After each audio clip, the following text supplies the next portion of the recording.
This video is to demonstrate how to edit, save, and submit a proposal through Flux, Carnegie Corporation of New York's grantee portal.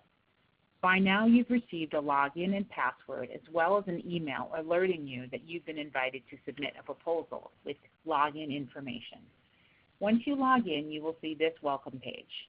You'll note that you can click here to access videos such as the one you're watching as well as others, and you'll also notice that there are proposal instructions in hard copy format that you can print out. All right, let's dive into how to submit a proposal.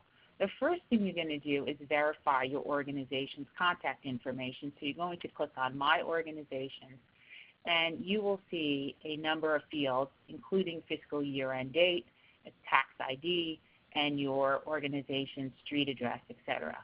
So you'll note you can't change any or edit any of these fields, and that's done on purpose. So the next step is to go to Proposals to Submit, where you'll be able to enter any corrections that you wish to make. So you may, once you click on Proposals to Submit, you will definitely see one, but you may see multiple entries here. So you'll click on the appropriate one, and then you will click on Edit. Otherwise, you can't change any of the fields.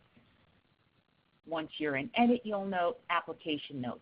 There may be messages. It may be blank, but there may be a message from your program officer with specific instructions.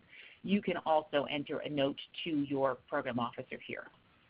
Under Organization and Contact Information, you're going to verify that the primary contact as well as the other signatory, director, head of organization are all accurate. If they are not, then you'll want to click on this menu here, and you will choose the appropriate person on the pull-down menu. If that person does not appear there, then you would click on Add New and add the new person.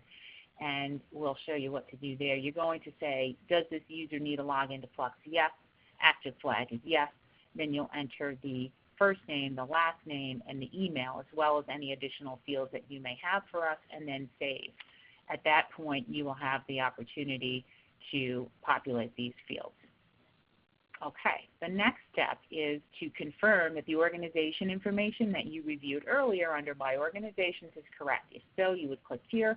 If not, you would say, I'd like to update, and then you would enter the updated information here or here, depending on if it's your tax ID or your fiscal year-end date.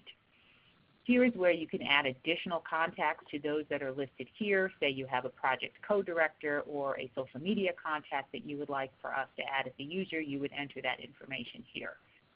Under General Information, you're going to add your project title unless it's already entered for you. You're going to add your project overview, and in fact, you're going to add information to every field unless it explicitly states otherwise. So you can assume that every field is required unless it explicitly states that it is not for your instance or your case. So you fill out all these fields, start date and duration in months. The grant end date will calculate automatically based on these two fields, the total amount requested. Geographic area served. Here's information. What we're looking for here is we want to know where the geographic areas are that are served by this particular project or your organization. So you would click on the plus sign, and then you drill down as far as you can, and then you would click the caret, add the geographic focus. Many times there's more than one area, so you keep adding the appropriate areas as far down as is appropriate, and add the geographic focus. Now we want to make sure we understand how much money is actually going to all the places that you've entered, so then we would like you to break it down by dollar amount, or percentages really. So there's that. All right. Now I'm going to scroll down to project information. Again, I'm going to enter every field that is required. You'll note, for example, that project activities, you only have to enter, you're asked to enter up to 5. You may only have 3, so you'd enter that, those you have. Then you would scroll down to organizational. All the fields, again, are required unless explicitly stated otherwise. And here's a good example, dissemination. is only required if your proposed project includes a dissemination plan, promotion, or public outreach activities. If not, please skip these questions. Audit information, again, this is only required if your organization is required to submit an audited financials and it produced a management letter or a material weakness letter. Payment information is so that we can pay you if you are, in fact, awarded a grant. Request documents, these list all of the required documents, again, unless you are explicitly listed as an organization that is not required to submit that particular document. We also will note that there are 2 hyperlinks here. And let's just go over how to upload a document. You click on the plus sign, you click Add Files, you choose the appropriate file, click Open, and then we want you to tag it as appropriate. So we want you to label it essentially. So this, I'm going to call this my letter of endorsement, and then I'm going to click Start Upload. Once it says 100%, I know that I'm done, and I can click Save.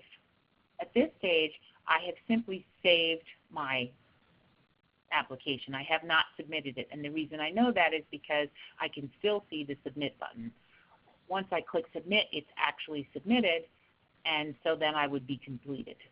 The Withdraw button is only used when you are ready to actually withdraw your application completely from consideration, so you want to use that judiciously. All right, so at this stage, I can just click Submit. I'm going to, if I want to enter a note, I can, and I will click OK. And my grant request was successfully submitted. Lets me know. Now, you might have just noticed that it was in Proposals to Submit, but now it's appearing in Proposal Submitted. And if I click on it, I can also see that I can no longer edit anything because it is now under review at the corporation, so you can no longer edit it unless we ask for additional changes from you. If we were to send you a request for additional changes, you would then find the document under Proposal Revisions because we're asking you to revise that information. So that concludes how to submit a proposal via Carnegie Corporation of New York's Grantee Portal Flex.